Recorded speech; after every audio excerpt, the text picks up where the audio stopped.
Hej. Vi skal bevise den simple funktion f af x er lige med x i andens sætning. Men før vi gør det, så skal vi lige gennemfriske hurtigt tretrinsreglen. Og der er det sådan, at først så er det, at man opskriver differenskvotienten. Det næste trin er, at man skal indsætte funktionen og reducere eller simplificere. Og den sidste trin er, at vi lader x gå mod x0, og så konkluderer vi. Så kan vi gå videre til vores bevis.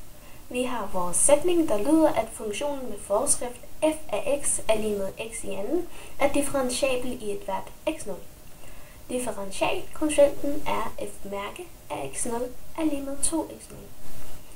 Første trin, der er det, at vi har vores differenskvotient opskrevet her.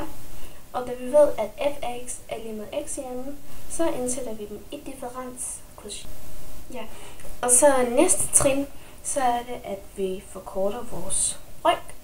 Og det gør vi, fordi så vi ikke har en brøk, hvor nævneren går mod 0, når x går mod x0.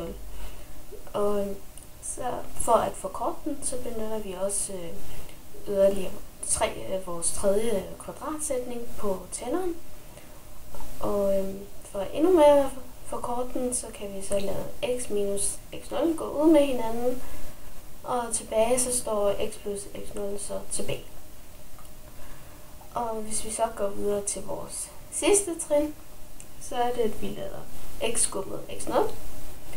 Og når vi har gjort det, så har vi de her to x0'er, som så bliver lagt sammen, og det giver 2x0.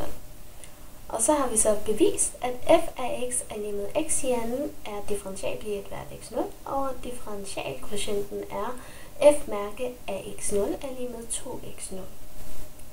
Fordi hvis vi lader x gå mod x0, så har differenskvotienten en grænseværdi, og så er funktionen differentiabel.